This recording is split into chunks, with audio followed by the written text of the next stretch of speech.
Estimados participantes, tengan todos ustedes muy buenas tardes. La Dirección de Extensión Social del Ilustre Colegio de Abogados de Lima les da la más cordial bienvenida a la conferencia virtual Aportes Técnicos y de la Gestión de Proyectos en relación al reglamento de la Ley 31841 ANIM. El día de hoy vamos a dar pase previamente a la doctora Kerstin Boitano Boitano, directora de Extensión Social y Participación, para que nos pueda brindar sus palabras de bienvenida. Adelante, doctora Boitano. Gracias, Sofi. Bueno, primero darle las buenas noches a todos los participantes, pero además un gentil agradecimiento a nuestros conferencistas de esta oportunidad, presentando gratamente esta conferencia, parte del marco de conferencias, seminarios, incluso diplomados que procura la Dirección de Extensión Social y Participación del Ilustre Colegio de Abogados de Lima, no solo para el agremiado, sino además para la sociedad civil en general, parte del aporte y la responsabilidad social que tenemos. En ese sentido, me complace darles pase a esta nueva conferencia de la mano en esta oportunidad de Rodrich Consulting y de nuestro buen amigo el ingeniero Alexis Rodríguez. Los dejo con la primera ponencia con Sofía. Gracias. Gracias, doctora Boitano.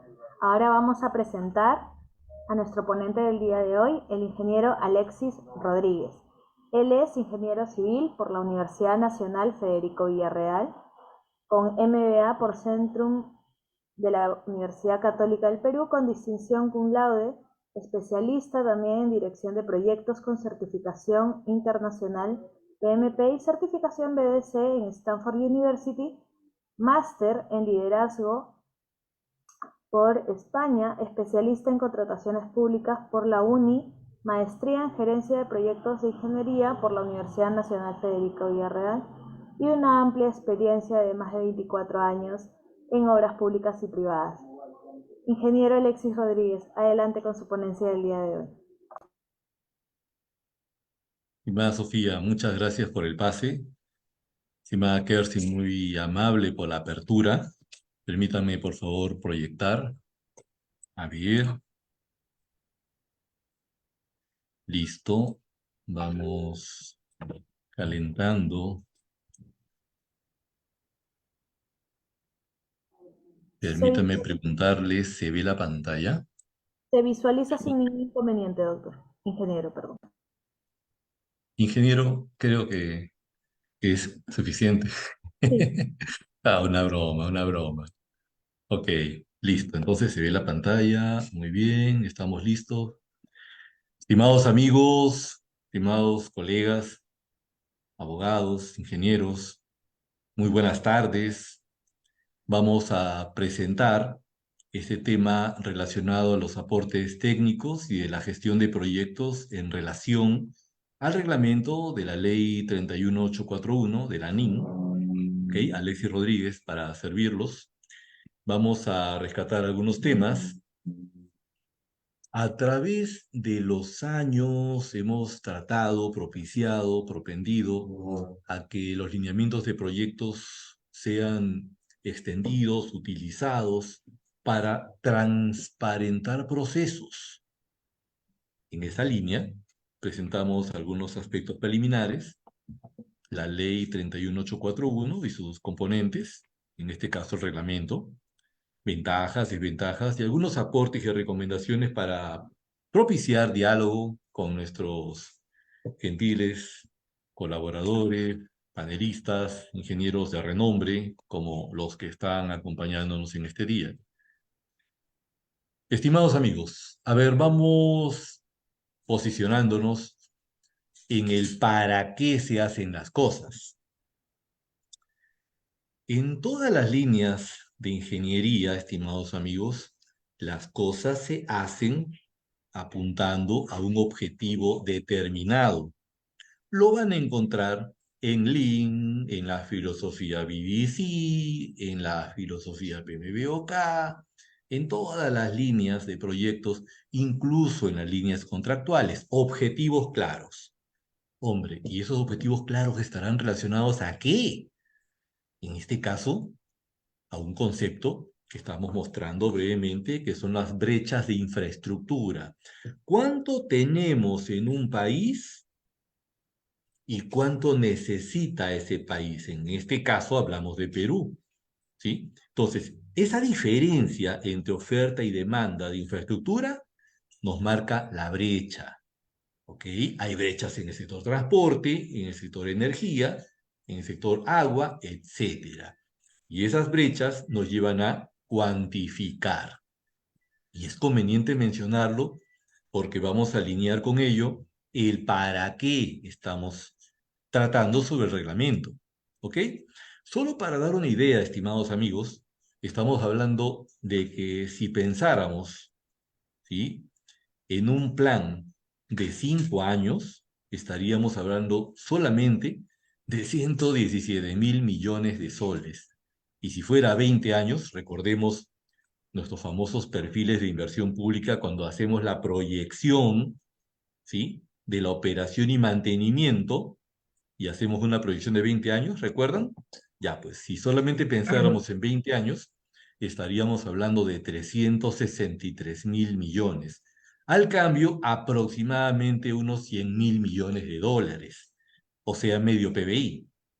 Aproximadamente nuestro querido PBI está en casi 200.000 millones de dólares y un poquito golpeadito porque está ahí tranquilito, no está avanzando el pobre PBI con todas las razones que podríamos expresar, pero el tema es 100.000 millones de dólares como brecha de infraestructura aproximadamente. ¿De acuerdo? Y si estamos con ese número, solamente a manera de reflexión, y vemos la variación que existe en relación a la inversión de infraestructura respecto del PBI, podríamos ver una variabilidad como la que se muestra en pantalla. Hemos encontrado picos de 2.3% del PBI en inversión pública.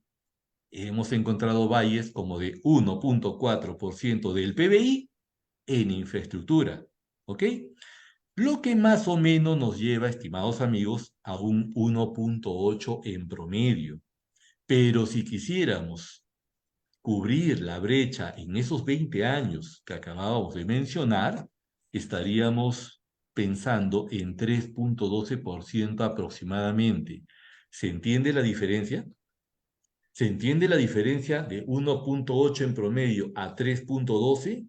Estamos hablando de casi un 60, 70, 80% más, y eso involucra un mayor enfoque económico, un plan que permita efectivizar la inversión y optimizar todas las operaciones para que ello se dé. Por lo tanto, este cuadrito lo dejamos ahí prendidito en la retina. ¿De acuerdo? 1.8, hombre, pero tenemos que llegar a 3.12. ¿Será que tenemos que meditar, afinar, optimizar planes? Muy bien.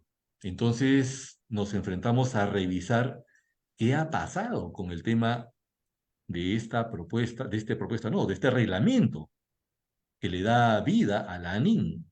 Veamos, la ley más o menos salió el 21 de julio, ¿ok?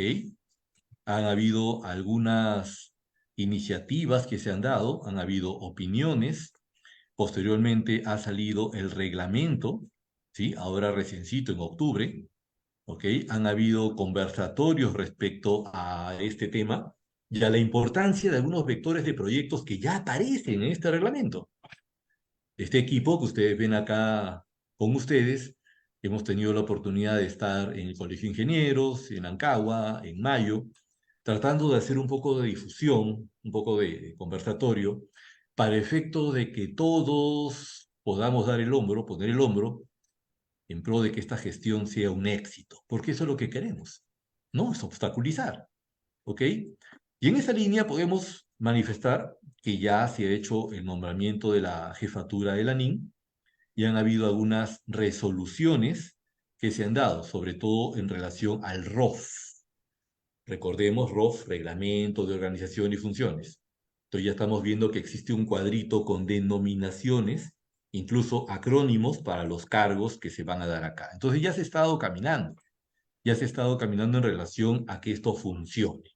¿De acuerdo? Pero bien, estamos de acuerdo con que algunas cosas se están haciendo, pero demos una revisión a lo que significa el componente, la estructura de este reglamento.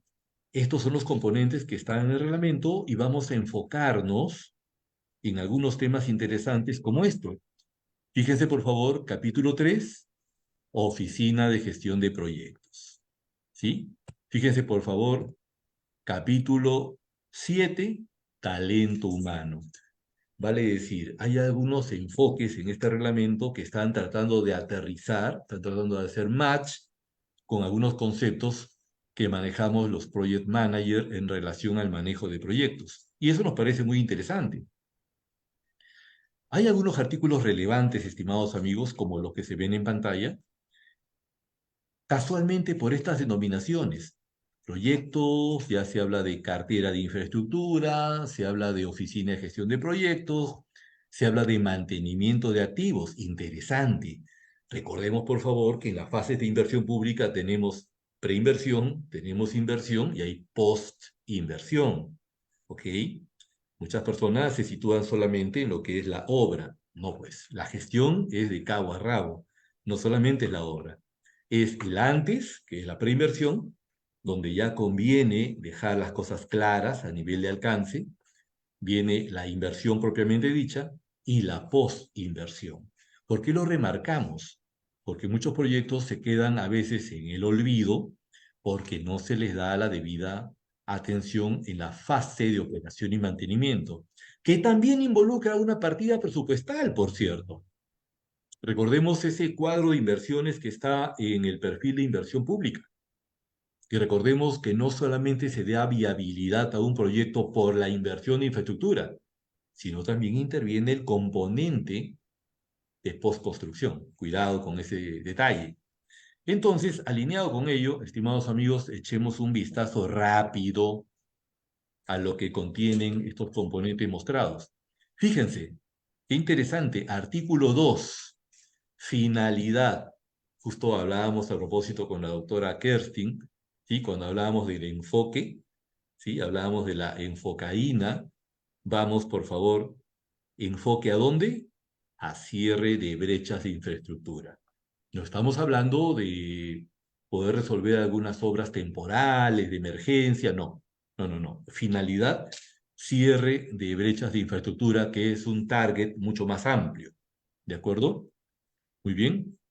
Y no solamente ello, sino está la palabra garantizar. Fíjense, artículo 2, garantizar la gestión de prestación de los servicios públicos. Interesante. Artículo 3, ¿qué encontramos? Fíjense, las entidades que desarrollan inversiones. Dentro de la gestión de proyectos es importante definir las famosas WH questions. ¿Qué, cómo, quién, por qué, para qué, con qué? ¿Sí? Elemental. Ni siquiera estamos hablando todavía de un enfoque del project management, sino las palabras simples. ¿Qué involucra? Roles, stakeholders, y está hablando del ámbito de aplicación, vale decir, las entidades que están desarrollando inversión pública, o sea, dentro del Sistema Nacional de Programación Multianual. ¿Ok? Muy bien. Fíjense el artículo 5, estimados amigos. Se está hablando de los montos de inversión y se está poniendo el parámetro de 200 millones de soles. Y se está dejando claro que se está tratando de obras que no tengan ejecución física. Vale decir, proyectos Greenfield, proyectos que se están empezando como parte de la cartera de infraestructura que va a abordar el ANIN, ¿sí? Artículo 5, ¿correcto? Y se enfoca en corredores económicos, ¿sí? Y además precisa la necesidad de hacer gestión de riesgos. En este caso, precisa gestión de riesgos de desastre, que es una parte de la totalidad de gestión de riesgos, ¿ok? Y habla incluso de proyectos de inversión multipropósito. Vale decir, que uno de los componentes de priorización debería ser el cuánto beneficio nos da un proyecto para poder ponderarlo. ¿Ok? Muy bien. A continuación, reafirmamos el tema de sin ejecución física y del parámetro de los 200 millones de soles. Pero además habla de impacto económico, que va a ser otro de los criterios para poder ponderar, priorizar los proyectos que se tengan que plantear en una primera fase de inversión. Y no están dejando de lado las obras de emergencia o desastres naturales. Parte de lo que ya se ha venido atendiendo va a estar dentro de esta cartera. ¿Ok? Muy bien. A continuación vemos este componente de la cartera de infraestructura, ¿ok? Exceptuando las obras de APPs, o sea, Asociación Pública Privada. APP, aquí, no estaría entrando. ¿De acuerdo? Lo dice bien claro, 5.4 de este reglamento. ¿De acuerdo? O sea, así se establece modalidades de ejecución. Artículo 6, encontramos, estimados amigos, cómo es la mecánica de aprobación de la cartera de infraestructura, ¿sí? Cómo va a ser ese proceso. Y establece opiniones favorables de la OPM, Oficina de Presupuesto, del pliego del Gobierno Nacional, Gobierno Regional o Gobierno Local. Pero además habla de una solicitud de incorporación de proyectos, ¿ok? Para ser considerado en esta famosa cartera de infraestructura. Establece el plazo, dejando claro cómo es la mecánica de propuestas de proyectos a fin de que estos sean priorizados. ¿Todos se podrán hacer? No creo. Todos los que hemos manejado proyectos a nivel de gobiernos regionales u otras entidades públicas sabemos de que existe una priorización. ¿Todos quieren su proyecto? Sí, pues, pero no siempre es posible, porque tenemos targets de costos, ¿ok? Y habrá que priorizar y acá están las reglas para ello. Muy bien. Conviene mencionar que existe una propuesta de convenio, ¿sí? Y este convenio tiene que estar completamente claro y sigamos viendo los parámetros en el por qué debe estar claro. Esta cartera de infraestructura se aprueba mediante decreto supremo con el voto aprobatorio del Consejo de Ministros. O sea, establecemos el stakeholder indicado para efectos de la aprobación. Pero no solamente ello, sino que este famoso convenio debe contar con la precisión de la disponibilidad y sostenibilidad presupuestal. ¿De qué estamos hablando? Sí, pues, lo que hemos trabajado en el sector público sabemos perfectamente que muchas veces se ha dado el go para algunos proyectos y que dado el momento de la ejecución no había partida presupuestal, lo cual suena bastante raro, pero ha pasado. ¿Ok?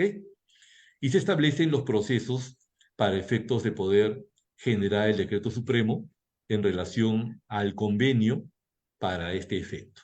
¿Ok? Muy bien. Veamos por favor en el artículo 7 cómo es el tema de la suscripción de convenios.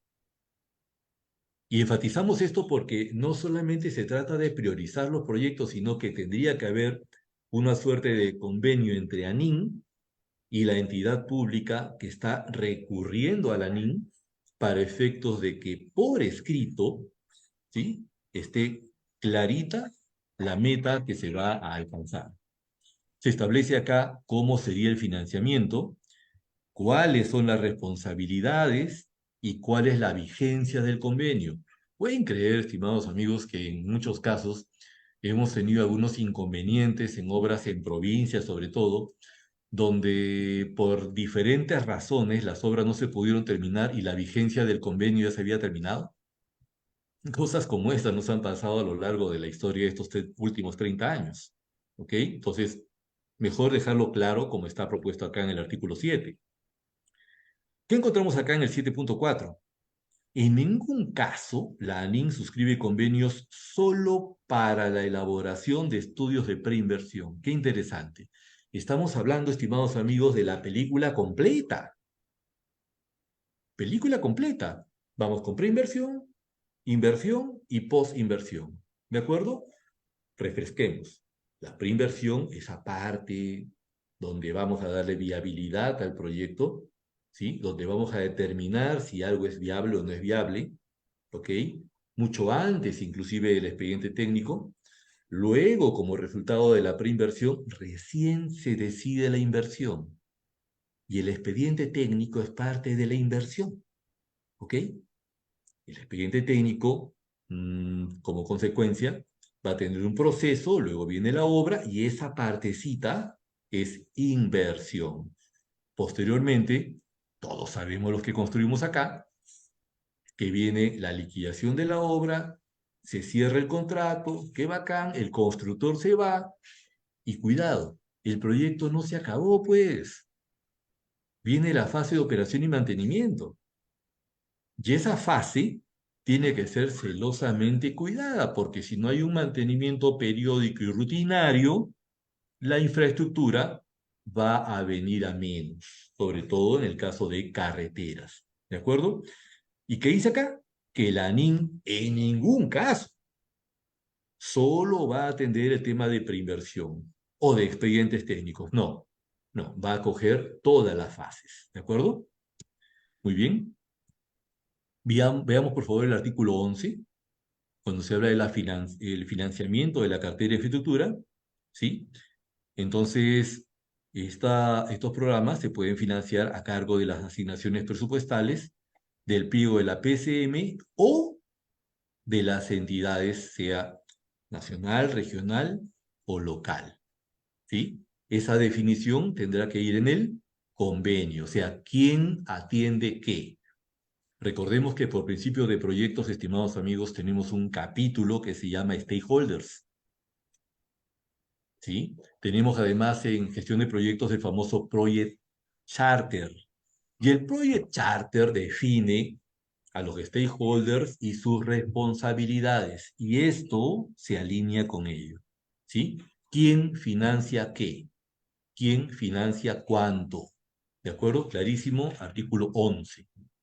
Muy bien. En el artículo 13 encontramos a la famosa Oficina de Gestión de Proyectos, ¿de acuerdo? La que va a gestionar todos estos proyectos. Una entidad que tiene que ser eminentemente técnica, técnica, ¿ok? Para viabilizar justamente todos estos componentes de la gestión y la mecánica de proyectos. ¿Y qué está precisando acá en el 13.1? Estándares de dirección de proyectos. ¿Ok? ¿Existe una mecánica para la dirección de proyectos? Sí. ¿Sí? ¿Existen reglas para los conglomerados? Sí. ¿Existen reglas para la aplicación de un solo proyecto en su ejecución? Sí. ¿Ok? Entonces la están aludiendo en el 13.1. ¿Ok? Pero no solamente eso. Esta oficina de gestión de proyectos es responsable de, se le asigna responsabilidades. O sea, ¿qué es lo que va a hacer? Evaluar solicitudes, proponer gobernanza, elaborar el plan de gestión, implementar la gestión de riesgos. Interesante. Estamos empezando a pensar en cómo protegemos al proyecto, porque la gestión de riesgos propende a ello. Es la verdadera razón de la gestión de riesgos, proteger el proyecto, que el proyecto realmente se termine. La gestión de riesgos no nació para echarle la culpa a A o a B, por si acaso, con todo respeto. La gestión de riesgos nació para proteger los buffers del proyecto y que el hito fin se alcance. Y en este caso, que la finalidad pública se ponga al servicio de los peruanos. ¿Ok? Y además, precisa documentar, sistematizar, registrar y brindar asesoramiento. ¿De acuerdo? Entonces, roles de la Oficina de Gestión de Proyectos. ¿Correcto? Artículo 14. Se está hablando de las medidas aplicables de la fase de formulación y evaluación de los proyectos o programas de inversión. Se habla de complementariedad, ¿ok? Y se habla de la unidad formuladora, la que es responsable de sustentar la viabilidad con información y esfuerzo técnico, ¿sí? ¿Conforme a qué? A la complejidad de los proyectos. Oiga, ¿y cómo es eso de conforme a la complejidad de los proyectos? ¿A qué se refiere? ¿Qué quiso decir?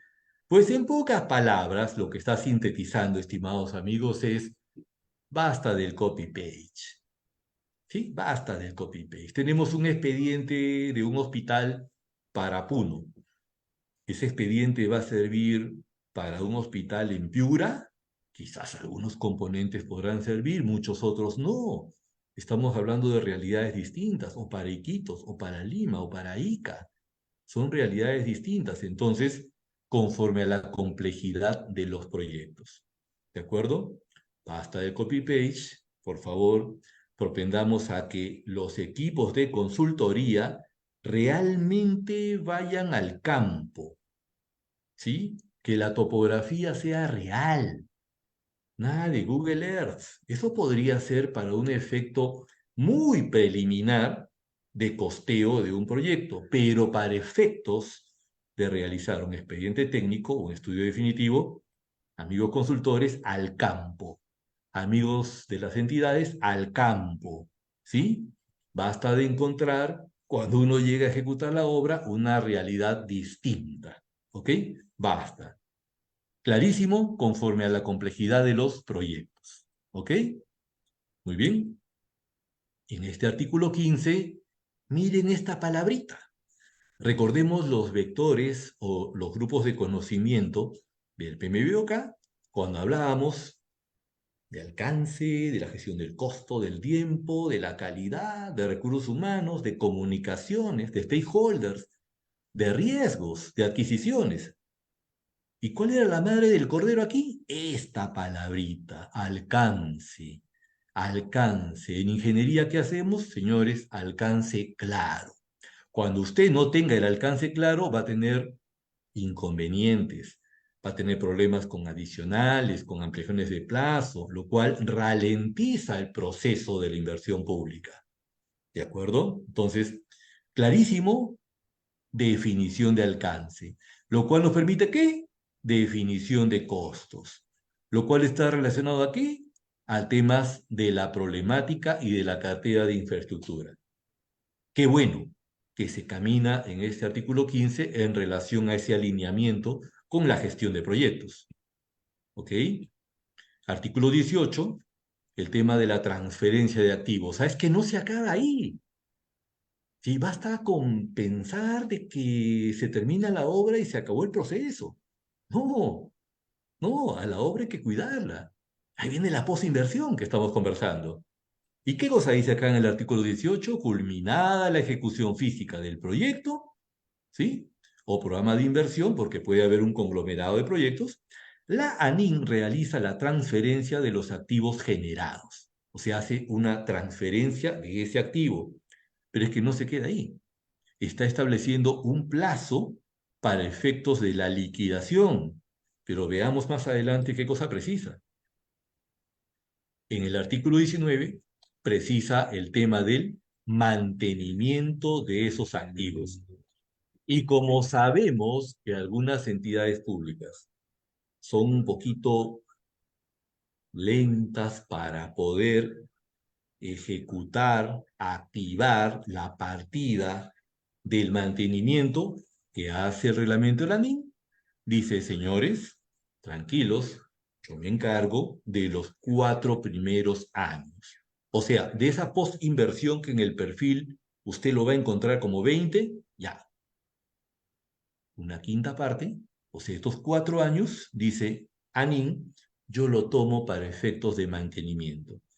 Lo cual nos parece muy interesante porque inmediatamente se activaría la partida, de tal manera que en esa primera fase inicial, la parte del mantenimiento estaría cubierta.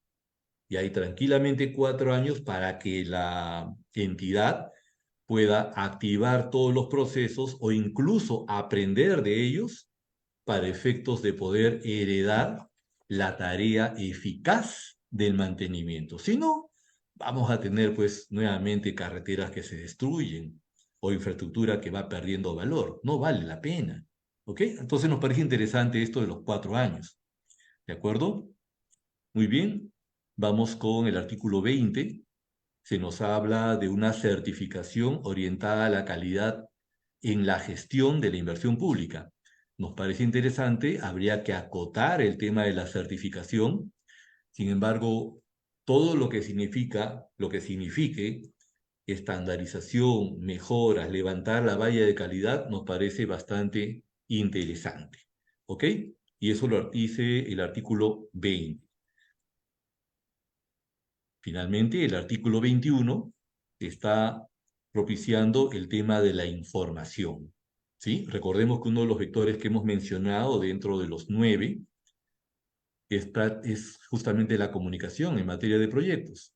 La comunicación es importante porque transparenta los procesos. Y en esta línea precisa que esta información es de libre acceso a la ciudadanía. ¿Ok? O sea, se hace, se ejecuta, se informa y todos tendrían acceso a esta información del desarrollo de proyectos. ¿Sí? Lo dice el artículo 21. Muy bien. Interesante esta partecita, estimados amigos, artículo 21. Habla del BIM. Establece esta herramienta, a ver, como parte del seguimiento del avance físico de los programas o proyectos en la aplicación, ¿sí? La ANIN registra de manera obligatoria la información provista por el monitoreo remoto en tiempo real de aplicarse BIM, así como la geolocalización. Interesante contar con una plataforma, con un framework que permita hacer un seguimiento con el modelo de la obra. Eso nos permitiría transparentar el proceso porque no necesita usted ir a un lugar determinado pues a cada rato. Si tiene el modelo y tiene el avance, tranquilamente se puede hacer un seguimiento eficaz a todos los proyectos. Recordemos que la NIN no va a haber un proyecto, no van a ser dos, van a ser muchos y con esto podría agilizarse los procesos de verificación y seguimiento. ¿Ok? Muy bien. La ANIN utiliza los modelos analíticos e inteligencia de negocios en la gestión de los proyectos. Interesante. Ya estamos en otra era, estimados amigos. Estamos en la época de la IA. ¿Ok? Estamos muy lejos del AutoCAD. ¿Ok? Entonces, modelización, virtualización, programas de Virtual Design Construction, temas alineados con inteligencia artificial, pues adelante. Si eso nos permite dar velocidad al seguimiento, en buena hora. Hemos encontrado ventajas, desventajas en relación a lo que teníamos con respecto a la RCC. Ojo, la NIN no se limita únicamente a la reconstrucción. ¿Ok? Y eso nos lleva a un posible desafío en coordinación. Obviamente la cartera va a ser más amplia. Los componentes probablemente sean mucho más amplios. ¿De acuerdo? Y en esa línea, recordemos que hacía RCC. Estaba orientada a la rehabilitación, reposición, reconstrucción y construcción. Y ANIN, gestionar y supervisar proyectos de infraestructura. O sea, la cartera sería mucho más desafiante. ¿De acuerdo? Objetivos. A RCC, restablecer servicios y reponer infraestructuras dañadas. Ese era el objetivo. Así se creó, así se pensó. ¿De acuerdo? ANIN, desarrollo económico y social a través de inversión en infraestructura. ¿Para qué? Recordemos, para contribuir al cierre de brechas de infraestructura. ¿De acuerdo? Encontramos fortalezas y debilidades y podríamos rescatar, estimados amigos, que la experiencia técnica que se ha ganado a través de muchos funcionarios en la RCC podría considerarse como una fortaleza, no podríamos desestimar ese valioso aporte, ¿ok? ¿Existen algunas oportunidades para el desarrollo regional? Sí. Sin embargo, hay que mitigar esta brecha de debilidades porque van a enfrentarse a una cartera más grande de proyectos. Y eso involucra gestión de PMO. ¿Existen amenazas? Sí, claro. Recordemos cuando hemos manejado carteras de proyectos a nivel de gobiernos regionales y que todos querían su proyecto, sí, pues hay que tener la capacidad de poder priorizar y comunicar lo pertinente para que la cartera sea priorizada en un tiempo real y que todos puedan estar armonizados con ello. Si todos van a querer que se hagan sus proyectos en una primera temporada, probablemente eso no sea posible. ¿Ok? Muy bien. A nivel de aportes y recomendaciones, estimados amigos, resaltamos la incursión en denominaciones, vocablos, nombres, conceptos de la gestión de proyectos, lo cual nos parece saludable. ¿Ok? Se resaltan algunos componentes inclusive relacionados a habilidades blandas. Eso es bueno, porque vamos a tener que hacer mucha gestión de comunicaciones para poder priorizar, para poder ejecutar, para poder transmitir, para poder transferir.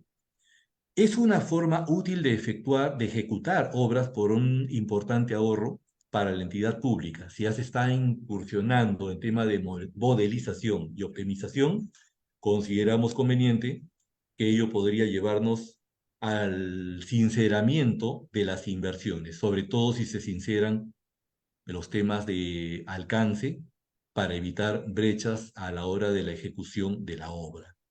Y finalmente, se requiere optimizar y sincerar el costo para la ejecución de la obra. Por supuesto que sí.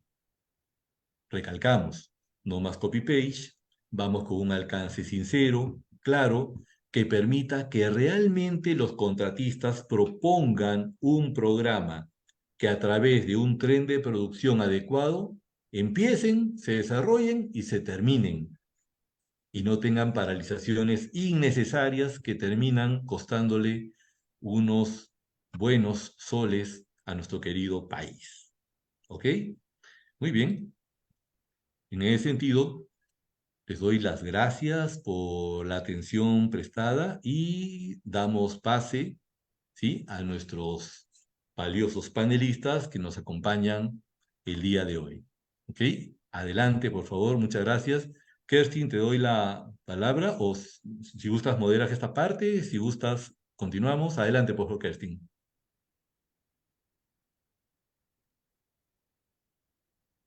No, todo tuyo el panel, Ok, estimada Alexis. ok, Me parece que sigue en este respetuoso. momento Walter. Claro que sí. Respetuoso, Walter, ¿no? respetuoso acá Walter. de las coordinaciones, ¿ok? Ok, gracias, mi estimada Kerstin. En esa línea, estimado Luis Hernández. Luis, ¿estás ahí con nosotros? Sí, ahí estás. Luis, ¿me copias? Sí, Perfecto. En esa línea, por favor, nos gustaría contar con tus aportes, críticas, reflexiones. Adelante, estimado Luis, por favor. gracias Alexis. En principio, nos has dado un excelente análisis, casi a detalle, de lo que significa la NIN y la parte inicial de disminución de las brechas, aspectos muy importantes, ¿no? Entonces, eh, la creación de este organismo tiene muchos aspectos positivos, lo has reseñado. Yo voy a tratar de hacer algunos aspectos críticos, un poco para balancear en procura de la mejora, ¿no? Esa es un poco la idea, ¿no? Recuerdo cuando el primer ministro Tarola declaró en el Congreso la creación de este organismo, indicó pues de que no iba a ser una entidad que cree más burocracia, tenía un mayor alcance nacional, carácter permanente, eso es importante, y un presupuesto propio para disminuir la brecha, ¿no? Y con una infraestructura de calidad como objetivo principal, ¿no? Eh, por ejemplo, hay algunos aspectos, creo, que se deben mejorar, ¿no? Más allá de los aspectos positivos, como también, por ejemplo, la centralización de la contratación. Es un aspecto muy importante por cuanto todos sabemos que tenemos una atomización de ella. Entonces, tener una estar en la fase también de mantenimiento, tener una oficina de gestión de proyectos, una estabilidad del jefe de ANIN por 4 años y que puede ser renovada, pero también la valla que le pusieron es muy baja, ¿no? O sea, solamente 5 años de experiencia específica y 8 años de experiencia general. Eso no lo piden ni siquiera en una licitación. Entonces ahí se corre el riesgo de que políticamente se maneje esa jefatura y responda a los intereses de un gobierno de turno. Y ahí viene el aspecto de la selección de personal, ¿no? No está suficientemente clara, aparte de que se les va a solicitar una certificación de calidad a los profesionales, pero la selección de personal resulta fundamental, porque ello va a hacer de que este organismo continúe ejecutando las obras independientemente del gobierno de turno, independientemente de los cambios de los gobiernos regionales o locales. Entonces se deben establecer lineamientos de contratación de personal, de selección de personal, de repente similares o algo parecidos a otras instituciones públicas que tengan solucionado en parte este gran problema, ¿no? Como por ejemplo el BCN. Entonces, La selección de personal para mí resulta fundamental y no está suficientemente clara. ¿Qué otros aspectos podríamos señalar? Eh, por ejemplo, me parece interesante la 15ª disposición complementaria final del reglamento relacionada a la integridad institucional de la NIN. Y se habla de el examen de polígrafo, ¿no? Era algo que yo siempre estaba buscando si es que eso era, digamos, posible, si contravenía alguna cuestión, digamos, de constitucional, etcétera, pero sí lo han puesto y me parece positivo ello, ¿no? Solamente que lo aplica de manera aleatoria, ¿no? O sea, de una manera muy discrecional que eso no va a llevar a una transparencia, ¿no? Siempre propugnamos nosotros que el comité de selección de las obras sea integrada por personal distinto a las entidades públicas precisamente para que no tengan el manejo. Y a ese personal se le debería, distinto, se le debería dar estos exámenes de polígrafos que aseguren de la transparencia de la selección. Pero eso de tener de manera aleatoria, como que le quita el peso, ¿no? La idea es que la NIN no siga el camino de otras entidades públicas. Ya tenemos la experiencia de RCC, tenemos la experiencia de Provía Nacional, tenemos la experiencia de Provía Descentralizado que absorbió, ¿no? Que Provía Rural absorbió a Provía Descentralizado y en realidad no hubo una gran mejora, ¿no? Entonces, son aspectos que creo que se deben poner en la mesa del debate con el objeto, repito, de mejorar, ¿no? También se habla se establece disposiciones para seguir con contratos estandarizados y por defecto ejecutar a través de la normativa de la Ley de Contratación del Estado. Con respecto a lo primero, o sea, ¿hasta cuándo vamos a tener convenios de gobierno a gobierno que significa un 7% en promedio de la inversión para tener una asesoría técnica internacional? Ya tenemos una experiencia en Panamericanos, ya con la RCC. No digo que en este momento se deje de tener ese sistema, pero debe llegar un momento, creo yo, muy pronto, de prescindir de esos convenios porque son muy onerosos y con ese dinero se puede invertir más bien en capacitar al personal y tener mejores sueldos.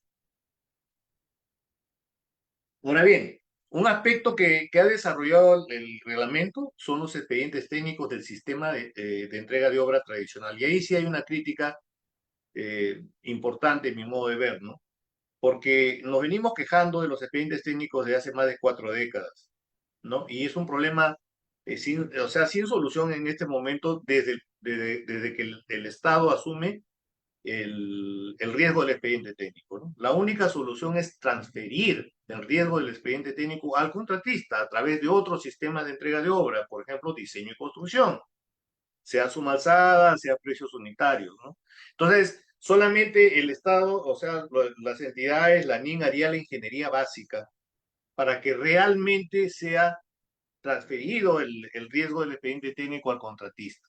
Ahí podríamos implementar el BIM, que era algo que tú señalaste. ¿De qué manera se va a desarrollar el link si somos malos haciendo expediente técnico? ¿No es mejor transferirle al contratista para que de ahí se desarrolle y haya una retroalimentación? Entonces, yo creo que seguir en el sistema tradicional es algo que no es conveniente y ello ha sido desarrollado en el artículo 15, por ejemplo, del reglamento, ¿no? Entonces, es necesario que en el Estado tengan conocimiento, conciencia, que lo fundamental más allá de la normativa, es establecer un sistema de entrega de obra. A partir de definir un sistema de entrega de obra, es que vamos a seleccionar el mejor tipo de contrato. No necesariamente va a ser un contrato NEC, puede ser un contrato FIDI. O tampoco no vamos a dejar de lado la ley de contrataciones, por la larga experiencia que se tiene, pero eso será para los sistemas tradicionales y para casos específicos, ¿no? Entonces, eso me parece que es importante recalcarlo, ¿no? Después, para disminuir, ya estoy saliéndome un poco del tema, para disminuir la brecha de infraestructura, yo creo que debemos pensar en que tenemos que centralizar la ejecución de las obras, ¿no? No es posible que existan 8.000 contratos al año, que haya 2.500 entidades que hagan desde una vereda hasta una carretera. Entonces, la automatización de la contratación pública pues debe tratar de mitigarse, ¿no? Un aspecto positivo en ese sentido es de la NIN. Y yo reitero de que para disminuir la brecha de infraestructura es necesario combatir a la corrupción. Y una manera para mitigar es de que los miembros del comité de selección no sean de la entidad. Ese me parece un aspecto clave para hablar de transparencia y otras cosas, ¿no? Necesitamos también que en el caso de la NIN, o sea, se empodere a los funcionarios para que tengan fundamentos en sus decisiones, no tengan temor a la Contraloría. Y la única manera es a través de directivas, es decir, que una institución fuerte trate de coordinar con la Contraloría cuáles son las deficiencias generales de la gestión y no irse en detalles para generar miedo, temores a los funcionarios. Eso paraliza también la ejecución de la obra y para ello es necesario una NIN poderosa que empodere a su vez a los funcionarios. Entonces, yo creo que la NIN en el futuro ojalá pudiera ser un organismo de ejecución contractual que lidere a todo el sector, no solamente a las obras grandes, ¿no? Que defina los sistemas de entrega de obra, que vea cuándo se van a hacer contratos colaborativos, que dirija la implementación del BIM, que dirige y apruebe las licitaciones y concursos de los 3 niveles de gobierno, que dirija los servicios de mantenimiento, la fase de operación, por ejemplo, ¿no? O sea, imagínense que en muchos contratos no hay póliza de seguro. O sea, estamos en el año 2023 y todavía hay muchos contratos en el sector público que no tienen póliza de seguro. Entonces nadie lo dirige, porque la contratación está atomizada y por eso es necesario tener este organismo de ejecución contractual, pero ya eso es un debate posterior. Muchas gracias, Alexis. Adelante. Correcto, Lucho. Muchas gracias por tus precisiones, muy interesante. Estamos viendo cómo poder alinear el tema del Project Delivery System con modalidades de contratación, con el Project Management, interesante, y estas precisiones que efectúas para darle velocidad, celeridad y optimizar este tratamiento que se va a dar a las obras por parte de la NIN. Interesante, Lucho. Muchas gracias por las precisiones. Muchas gracias. Damos pase, por favor, a nuestro colega Walter Moreno para sus precisiones técnicas en relación a este tema. ¿Sí? Adelante, por favor, Walter, por favor. Muy amable, Alexis. Bueno, primero agradecerle al Colegio de Abogados de Lima el hecho de estar acá en esta mesa. A felicitarte, Alexis, por tu exposición. Realmente admiro tu poder de poder en poco tiempo mostrar todo lo que implica el ANIN. Y yendo al punto, vemos que esta ley y reglamento realmente son bastante ambiciosos.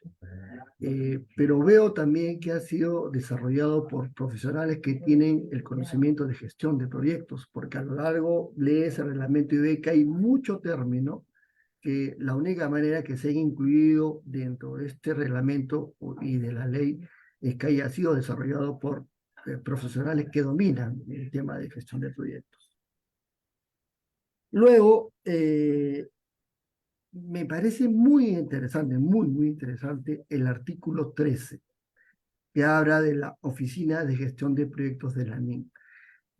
Tú pusiste énfasis en los estándares de la dirección de proyectos, pero yo también le daría mucho valor al hecho que esta Oficina de Gestión de Proyectos depende directamente de la jefatura de la NIN. Y los que de alguna manera tenemos alguna experiencia en PMO, sabemos que esto únicamente funciona si trabaja directamente con una jefatura. De otra manera, este tema realmente no funcionaría de la manera que tiene que funcionar. Luego, el uso del BIM, ya de una manera más extensiva en este reglamento, esperemos que permita que los expedientes técnicos, que por lo general siempre presentan deficiencias, minimicen estas y permitan que podamos contar con expedientes técnicos de mayor calidad, definir las interferencias antes de hacer el expediente, y ahí también puedo tomar algo de lo que menciona Lucho, ¿no? De repente, una opción sería que el contratista también proyecte o también desarrolle el expediente técnico. Eso también podría ser una muy buena alternativa. Luego, me parece muy interesante que por fin en una norma se haya visto el tema del mantenimiento, que realmente se ha dejado de lado en la gran mayoría de los proyectos. El hecho de que se utilice el BIM, y en particular el BIM 7, permite un manejo detallado de toda la infraestructura, y en este caso me voy a ocupar de la infraestructura de una edificación, al más mínimo detalle. El BIM 7 te permite saber, por ejemplo, si compraste una bomba, a qué proveedor le compraste, qué tiempo de garantía tiene, qué mantenimiento debe tener, cuánto costó, instaló. O sea, realmente la potencialidad del uso del BIM 7 con el tema de ANIM realmente es formidable. Y de esto pueden hablar mucho lo que fueron Juegos Panamericanos, donde se está usando por el tema del legado, el tema del BIM 7. Y por otro lado, un poco un tip en este tema, tuve la oportunidad de participar en un proyecto de una edificación que costó alrededor de 44 millones de soles, e hicimos una simulación de cuánto costaría hacer un mantenimiento anual de este proyecto. Y nos salió que aproximadamente, considerando el mantenimiento de todos los equipos más importantes y los periodos que deben recibir mantenimiento, aproximadamente costaba 2 millones de soles al año, perdón, 1 millón de soles al año. Es decir, un promedio del 2% por cada año, que te permite tener tu infraestructura en adecuadas condiciones de funcionamiento. Y no solo eso, sino que cuando tú tienes un equipo que no ha recibido mantenimiento y por algún motivo tiene una falla, no cubre la garantía. Por lo tanto, es muy importante que todos estos equipos tengan un plan de mantenimiento y que ese mantenimiento sea controlado, y más con hasta los 4 años que la norma indica en el reglamento. Y otro tema que también me ha encantado es el tema del talento humano. Todos esperamos que en este tipo de entidades creadas, el mejor talento humano forme parte de estos equipos, porque solamente teniendo a los mejores puedes desarrollar mejores expedientes, mejores controles, mejores seguimientos. Realmente potencia enormemente el hecho de tener profesionales de altísima calificación y que permitan saber de que la ANIM cuenta con profesionales que pueden en cualquier momento con sus capacidades desarrollar o solucionar cualquier problema.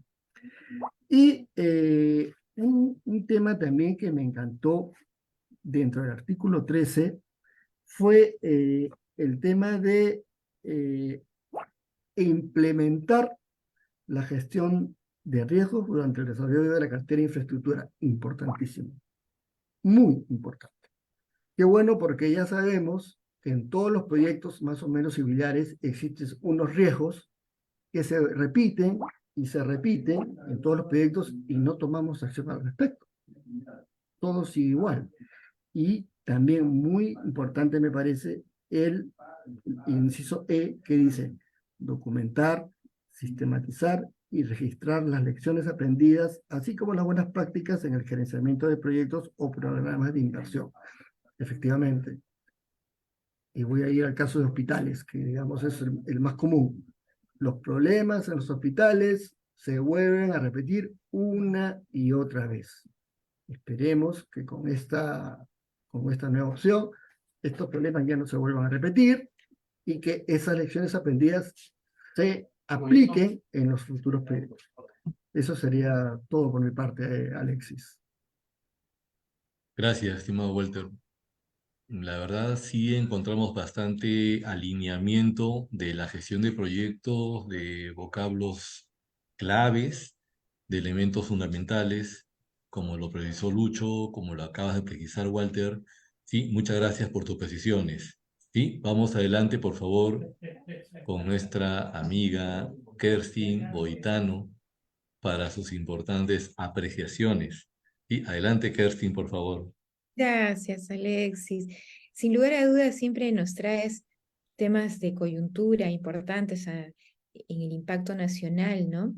Y hablando de infraestructura, que además eh, es un tema que aborda el desarrollo propio de una nación, ¿no? Sobre todo como la nuestra, tan amplia y con tantas brechas de distinta naturaleza. La infraestructura en realidad cobra una relevancia suprema a la que no le hemos prestado mucha atención por larga data, además de los temas de corrupción que nuestros amigos también mencionaron. Ciertamente esta norma trae, y el reglamento en sí, trae importantes consideraciones, ¿no? Una de ellas, y muchas de ellas mencionadas por ustedes que me han antecedido, como la cartera de infraestructura importante, pero sobre todo la oficina de gestión de proyectos, ¿no? Donde hay que marcar estándares, procurar revisar bien, como decían, los expedientes técnicos, que todo esté ok, importantísimo. Ahora, yo no soy muy partidaria de normalizar o normatizar todo, ¿no? Los que nos movemos en la construcción sabemos muy bien que es necesario dentro del proceso, dentro del procedimiento de construcción, tener para la eficiencia de una obra una oficina que gestione, ¿no? Parte de un planeamiento estratégico, de un PMO y demás que hablaba Alexis, además, que es muy conocedor del tema. Es necesario, siendo países como el nuestro tan deficientes en procedimientos de esta naturaleza, de eficiencia plena de procedimientos empresariales y en este aspecto también, ¿no? Lo han tenido que resaltar. Digamos que para la educación que merece el Perú en ese sentido, es un buen avance. Lo mismo con el mantenimiento de activos, ¿no? Porque normalmente se dejan no solo el activo, como hablaba nuestro amigo Walter, el activo en los equipos, sino además el activo que se habilitó. No se le brinda mantenimiento y terminan las obras al final sin durar ni dar los beneficios que tenía que dar a la comunidad a la que en realidad le sirve como desarrollo pleno, ¿no? Importante ese paso también. Ahora, yo no sé si era necesario, y lo dejo como pregunta de repente del público, nuestros panelistas, ¿era necesaria una nueva autoridad? Teníamos a la RCC, que ha tenido muchas deficiencias, no solo en la gestión de los proyectos, en el tema presupuestario mal manejado, justamente de repente, no hablemos de corrupción, sino hablemos de falta de capacidades, de repente un personal no apto para este tipo de obras, ¿no? Obras de tamaña envergadura como las que manejamos últimamente y que además merecen ser desarrolladas en nuestro país, pero también tenía unas cosas virtuosas adicionales, ¿no? La gestión de riesgos, hablamos la gestión de riesgos, alertas tempranas, riesgos preventivos sobre desastres, que tenemos muchos, somos un país lleno de cuencas, sísmico y demás. Ahora, la gestión de riesgos ya habría sido con pinceladas tocado, además de la cláusula anticorrupción, que también la incluye el reglamento, y había sido tocado así con algunas pinceladas cuando sacan el primer plan integral anticorrupción e integridad para el 2018 y el 2021, cuando planteaba, ¿no? O llamaba a la utilización tanto del gobierno nacional, gobiernos regionales, gobiernos locales, a la implementación de sistemas de gestión óptimos, que evidentemente te invitan a llevar una gestión de riesgo, porque como bien decía nuestro bien estimado Alexis, es que la gestión de riesgos sirve para proteger todo el camino del proyecto, y esto habla también de la eficiencia del proyecto. Y como también lo mencionó nuestro amigo Walter hace un momento, esa misma gestión de proyectos, esa misma gestión de riesgos, ¿no?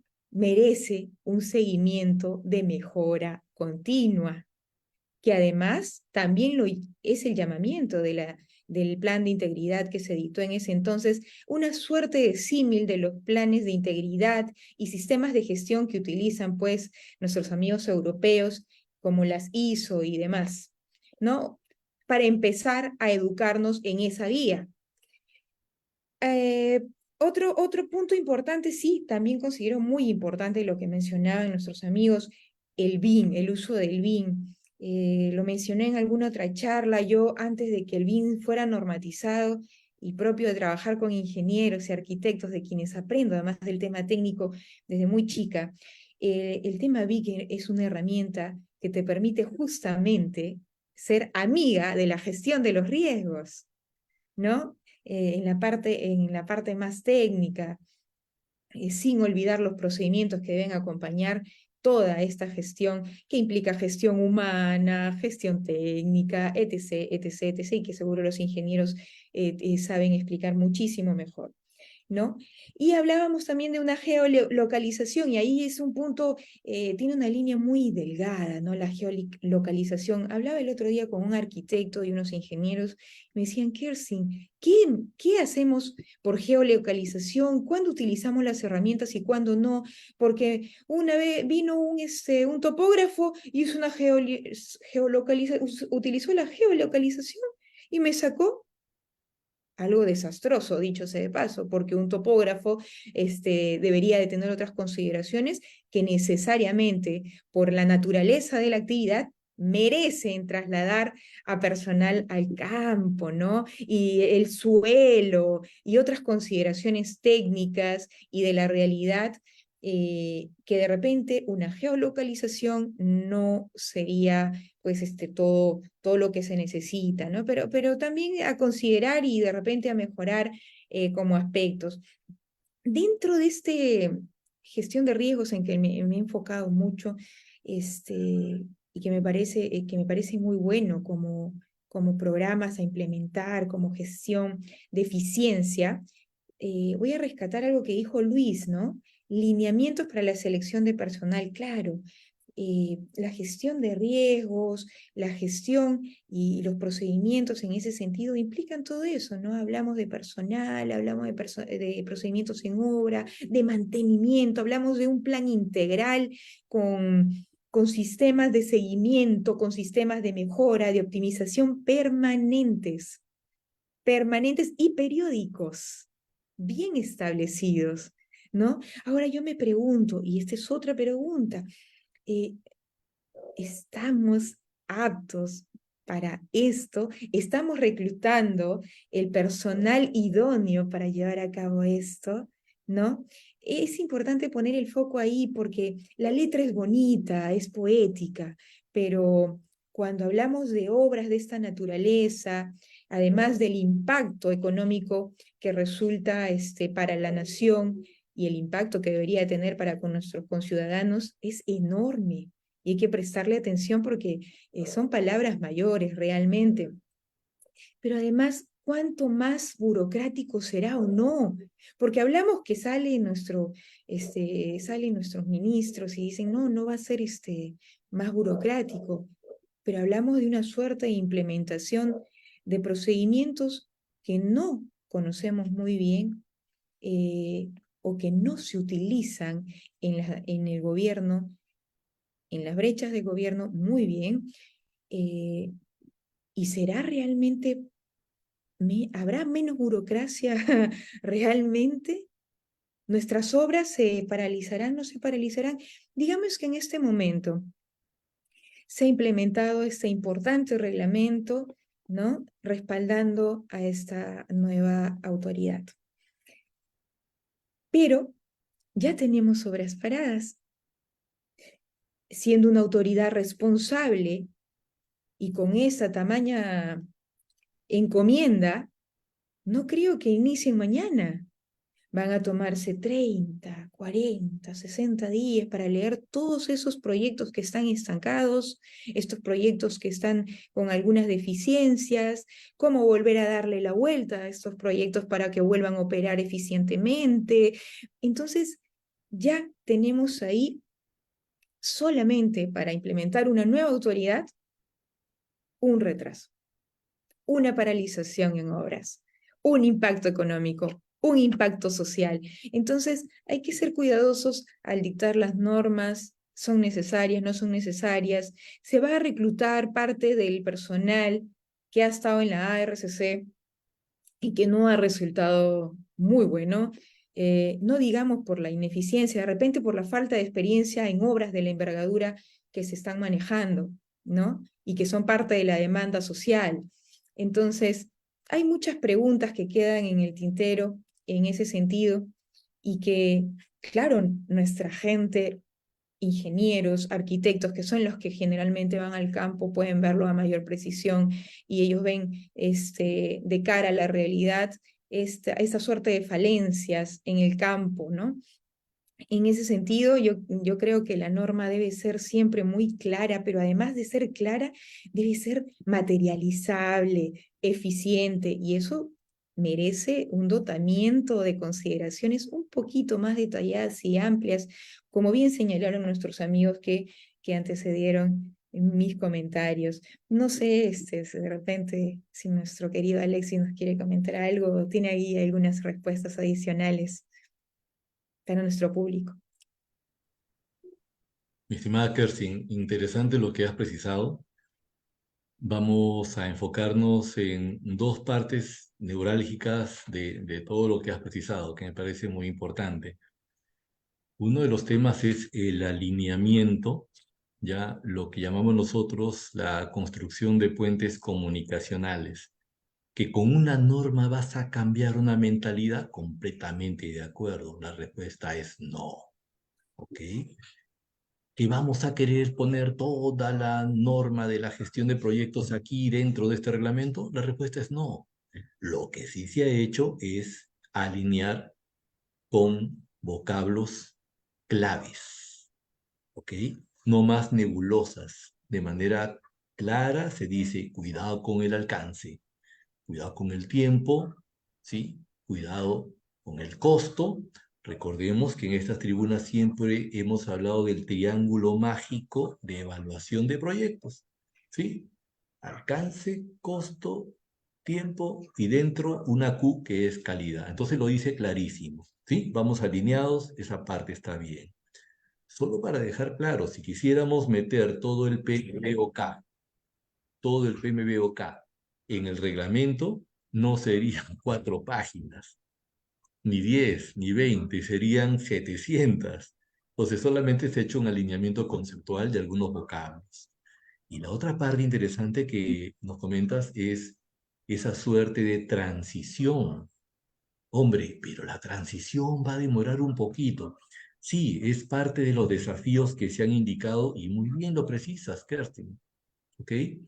Recordemos por allá por el año 2001, 2002, incluso antes, cuando se hacían 2 colegios en el mismo cerro o 2 postas médicas en la misma localidad y se dijo, basta, vamos a estudiar mejor la priorización de los proyectos y se creó el Sistema Nacional de Inversión Pública.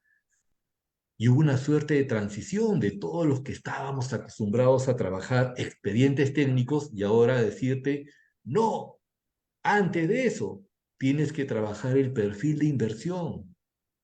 Recordamos cuando el MEF fue a Cordelica e hicimos talleres para poder cambiar la mentalidad y la forma de pensar. Y se dijo, en 1 mes, 2 meses tenemos que transformar la mentalidad de todos los ingenieros y arquitectos. Mentira. No fue 1 mes, 2 meses. Estamos hablando de 1 año.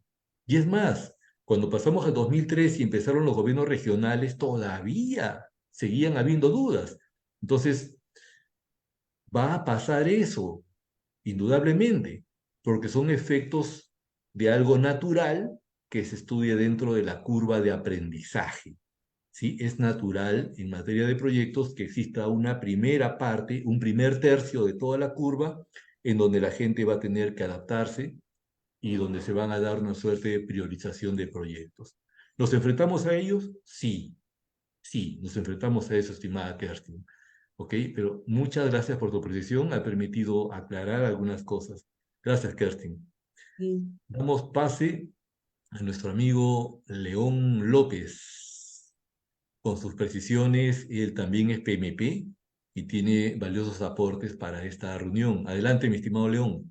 Adelante, por favor. Estás en mute, León. Estás en mute. Ahí. El, Adelante, por favor. el botón no reacciona al cursor, parece. Bueno, Adelante, adelante. bueno, muchas gracias Alexis, Kerstin, por esta invitación al Colegio de Abogados, que ya en algún momento también hemos estado por ahí.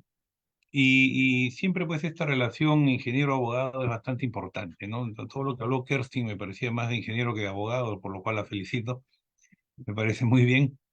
Eh, y hay temas aquí que se han tocado y los se ha tocado con bastante acierto el ingeniero Walter, el ingeniero Hernández, tú. Y es el tema de los principios fundamentales, ¿no? De la dirección de proyectos, alcance, tiempo y costo. Estos tres elementos son, eh, como bien digo, fundamentales. Tenemos que entender el alcance para poder definir los plazos y poder definir los costos. Entonces, si tenemos esta relación bien manejada, evidentemente que tenemos una buena base para que el proyecto avance, ¿no? Y además nos da la visión de lo que podría ser cualquier modificación, cambio, arreglo, adecuación a lo que es el proyecto. También se ha hablado de la gestión de riesgos, es fundamental, pero hay que contemplar que la gestión de riesgos tiene dos aspectos fundamentales, lo que se llama el análisis cualitativo y el análisis cuantitativo. Si nosotros nos centramos solamente en el análisis cualitativo, estamos haciendo puras declaraciones. Lo que digo son saludos a la bandera. Ok, el riesgo de que el expediente técnico esté deficiente, ya lo sabemos, pues ya sabemos que el expediente técnico está deficiente. ¿Qué hacemos al respecto? Ok, mejorar la gestión de los expedientes técnicos. ¿Pero qué implica? Implica adicionales, implica ampliaciones de plazo, implica controversias, desencuentros, porque se piensa que el contratista anda buscando adicionales. Se piensa, incluso me han llegado a decir que los adicionales son perjuicio para el Estado, pero no es tanto así, ¿no? No es tanto así. Eh, entonces, ¿cómo manejamos un análisis cuantitativo? Estableciendo reservas de contingencia justamente para poder enfrentar esas situaciones que sabemos que existen. Y la reserva de contingencia se manejan a través de mecanismos científicos, probabilísticos, que justifican ponerle un poquito más de dinero al presupuesto para poder manejar esas situaciones. No es para pagar coimas, no es para corrupción, es para poder cubrir situaciones que no son imprevistas, son previstas pero no son exactas. Y entonces tienen por eso este análisis cuantitativo que permiten definir estas reservas. Eh, la mentalidad, pues, del funcionario con temor a la Contraloría, sabemos que existe. Acabamos de estar en una audiencia donde dice, las opiniones de OCE no son vinculantes, pero para las entidades sí es vinculante. Entonces, ya eso nos está diciendo, pues, qué pasa con los funcionarios. O sea, los van a juzgar porque OCE opina algo probablemente equivocadamente, entonces la entidad tiene que seguirlo a ciegas. Entonces, ¿cómo vamos a manejar una relación entre una ley de Autoridad Nacional de Infraestructura que tiene todos estos principios más complejos, más altos, más avanzados, con funcionarios que con la justa pues manejan la ley de contrataciones del Estado con una espada de Damocles encima? Entonces ahí hay un tema fundamental. Y lo que yo quería desarrollar un poquito más es el tema de la PMO, el tema de la PMO.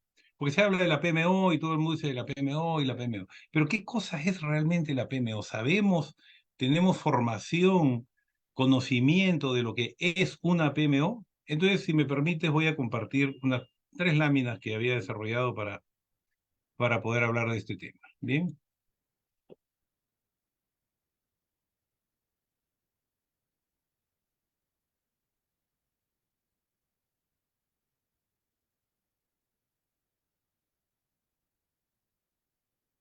Muy bien. Entonces, ¿qué es una PMO? Project Management Office, ¿no? Son las siglas de Oficina de Dirección de Proyectos.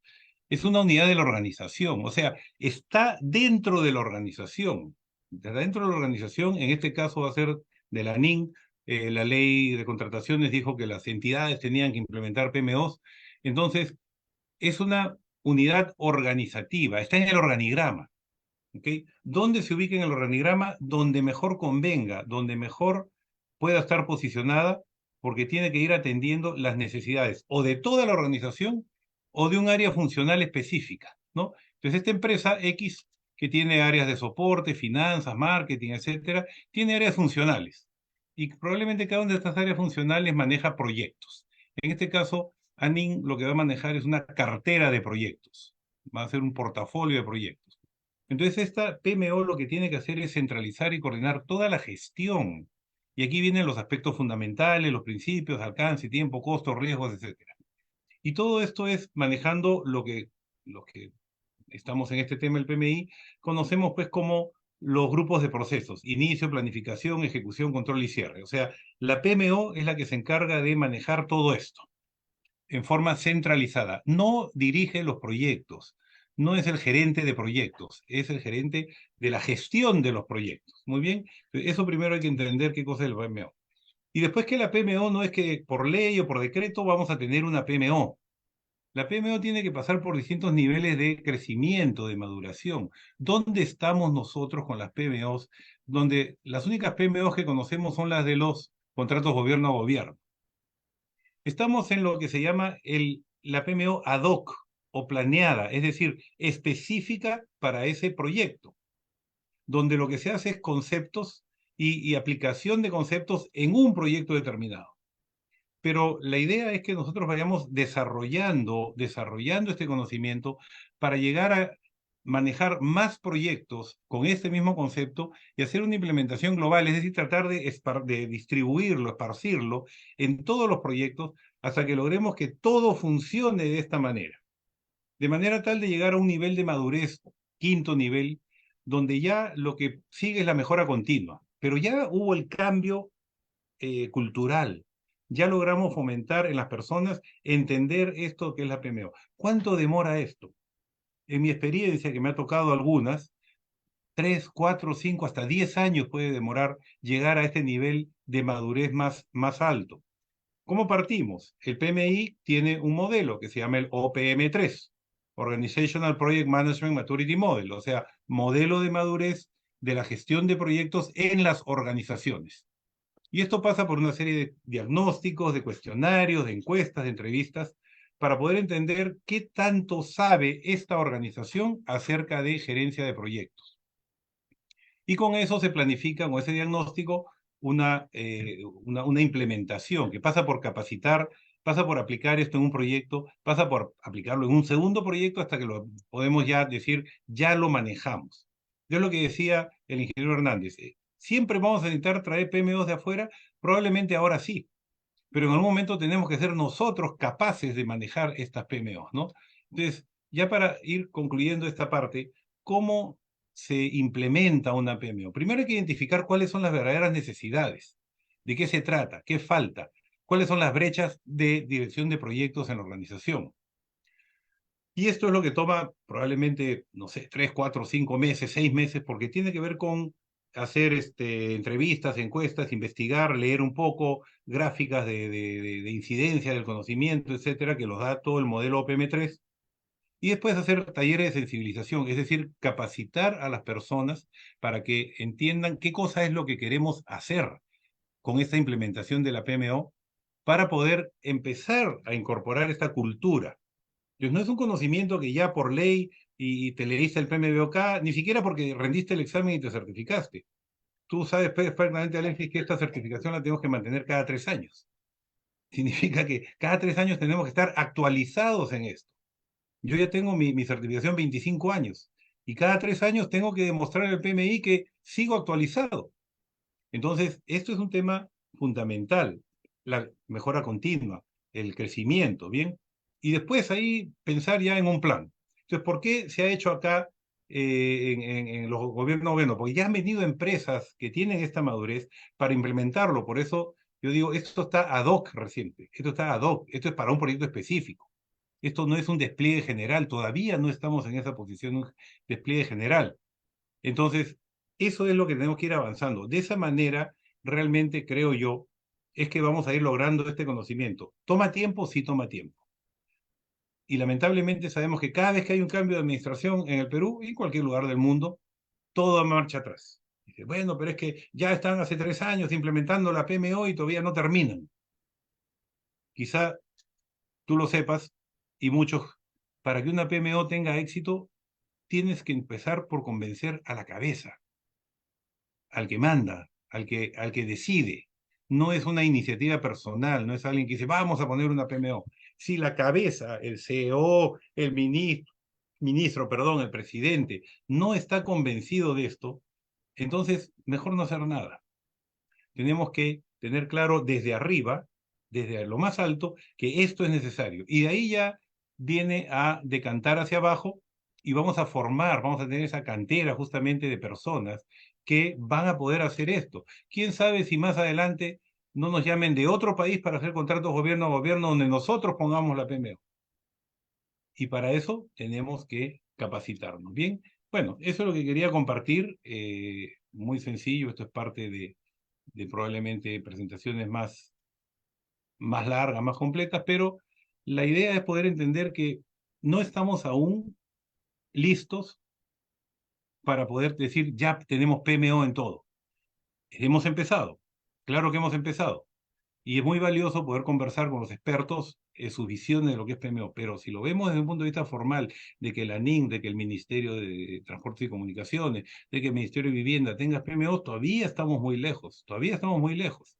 Yo no sé si estas entidades ya están capacitándose, formándose en PMO, que es una certificación que tiene el PMI en el OPM3 para poder decir, estás empezando. Bien, esto es lo que quería compartir, Alexis. Excelente, León. Muchas gracias por las precisiones. Efectivamente, existe una mecánica en relación a la PMO, correcto, muy precisado. Entonces, corroboramos la importancia del alineamiento del Project Delivery System con el tema de contrataciones, con el tema del cómo se van a manejar las PMOs, excelente, y cómo existen lineamientos transversales, como lo ha mencionado Walter, Kerstin, interesante. Y rescato además el tema transversal de riesgos que todos han enfocado desde su punto de vista, ¿ok? Y recordemos que por formación nosotros vamos a propender siempre en estar del lado preventivo. Obviamente en el reactivo vamos a ver adicionales, vamos a ver ampliaciones de plazo. Si estamos en el preventivo, probablemente rescatemos el Virtual Design Construction y en ello el BIM para evitar, mitigar, ¿sí? Propender a que no hayan adicionales. En edificaciones es relativamente sencillo, en carreteras es un poquito más desafiante por el factor suelo, pero intentemos hacerlo. ¿Sí? Muy interesante, mi estimado León. Muchas gracias por tus predicciones, mi estimado colega. Adelante, por favor, Kerstin. Ahora pasas de panelista a jefa de moderadoras. Adelante, muchas gracias. Sofi, no sé si tenemos alguna pregunta del público. Por el momento, revisando el chat, no tenemos preguntas. Todo ha quedado muy claro el día de hoy gracias a la ponencia del ingeniero Alexis Alvarez. Podemos tomarnos una foto final de repente, entonces. Ah, qué bacán. Walter, ¿estás? Ahí ¿Pudieran está Lucho, Walter. Ok, denme listo. un segundo, por favor?